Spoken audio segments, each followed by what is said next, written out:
दिल्ली के मुख्यमंत्री अरविंद केजरीवाल की मुश्किलें लगातार बढ़ती जा रही हैं। कल देर शाम अरविंद केजरीवाल को प्रवर्तन निदेशालय यानी ईडी ने गिरफ्तार कर लिया। वहीं इसके बाद ही आम आदमी पार्टी के नेता लगातार केंद्र सरकार पर हमलावर हैं। आम आदमी पार्टी के नेता आतिशी ने बताया कि अरविंद केजरीवाल जेल के अंदर से ही सरकार चलाते रहेंगे। इसके साथ ही वह अपने पद से यानी कि मुख्यमंत्री के पद से इस्तीफा नहीं देंगे। वहीं सबसे पहले यह जान लेते हैं कि क्या आखिर एक मुख्यमंत्री के पद पर रहते हुए किसी व्यक्ति को गिरफ्तार किया जा सकता है। भारतीय संविधान में क्या इसके लिए कोई अनुच्छेद मौजूद है या नहीं, या फिर कौन कौन सी ऐसे शख्स हैं जिन्हें एक संवैधानिक पद पर होते हुए गिरफ्तार नहीं किया जा सकता है। इसके साथ ही इस वीडियो में हम यह भी जानेंगे कि क्या आखिर अरविंद केजरीवाल जेल के अंदर से मुख्यमंत्री रहते हुए अपनी सरकार चला सकते हैं या नहीं, इस पर कानून क्या कहता है। वहीं अगर सबसे पहले हम बात करें कि क्या किसी शख्स को मुख्यमंत्री के पद पर रहते हुए गिरफ्तार किया जा सकता है, तो इसका जवाब है जी हाँ, बिल्कुल। किसी भी शख्स को, किसी भी व्यक्ति को, अगर वह किसी संवैधानिक पद पर है जैसे कि मुख्यमंत्री या प्रधानमंत्री की पद पर है, तो उसे गिरफ्तार किया जा सकता है। हालांकि संविधान के अनुच्छेद 661 के मुताबिक जिन व्यक्तियों को गिरफ्तार नहीं किया जा सकता है वह है भारत के राष्ट्रपति और राज्य के गवर्नर।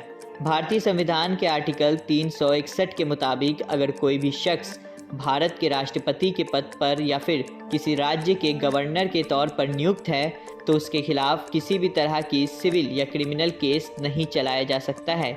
इसके साथ ही इन दोनों पद पर बैठे व्यक्ति कानून को जवाब देने के बाध्य नहीं होते हैं।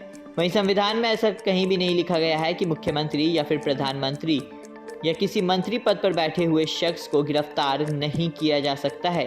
हालांकि आज़ाद भारत में यह पहला मौका है जब किसी सिटिंग मुख्यमंत्री को गिरफ्तार किया गया है।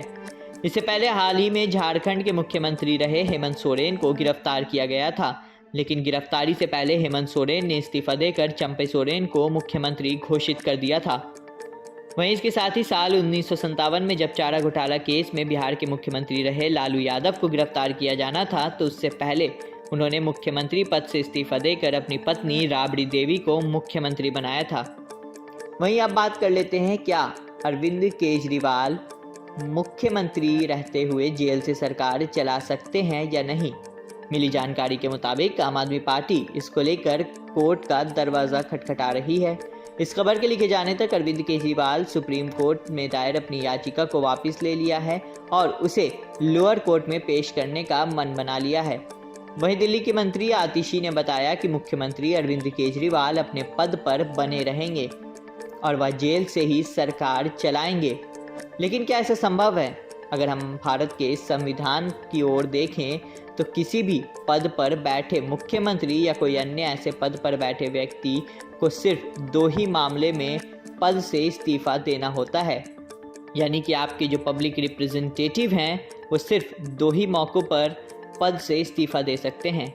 वहीं इसमें सबसे पहला मामला आता है अगर कोई भी मुख्यमंत्री सदन में अपनी बहुमत गंवा देता है तो ऐसे में उसे अपने पद से इस्तीफा देना होता है।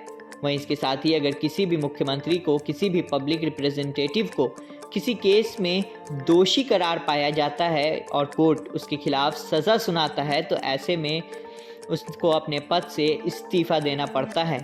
ताज़ा मामला वायनाड से सांसद और कांग्रेस नेता राहुल गांधी का है। राहुल गांधी को सांसद के पद से हटा दिया गया था। दरअसल उनके खिलाफ चल रहे एक केस में कोर्ट ने 2 साल की सज़ा सुनाई थी। नियम यह कहता है कि अगर किसी भी पब्लिक रिप्रेजेंटेटिव को 2 साल या उससे अधिक की सज़ा होती है तो उसे उसके पद से हटा दिया जाएगा। हालांकि अरविंद केजरीवाल अभी दोषी करार नहीं पाए गए हैं, उन्हें महज अभी गिरफ्तार किया गया है, जिसके बाद अभी उन पर केस चलेगा। ऐसे में उन पर मुख्यमंत्री पद से इस्तीफा देने का कोई भी दबाव नहीं है।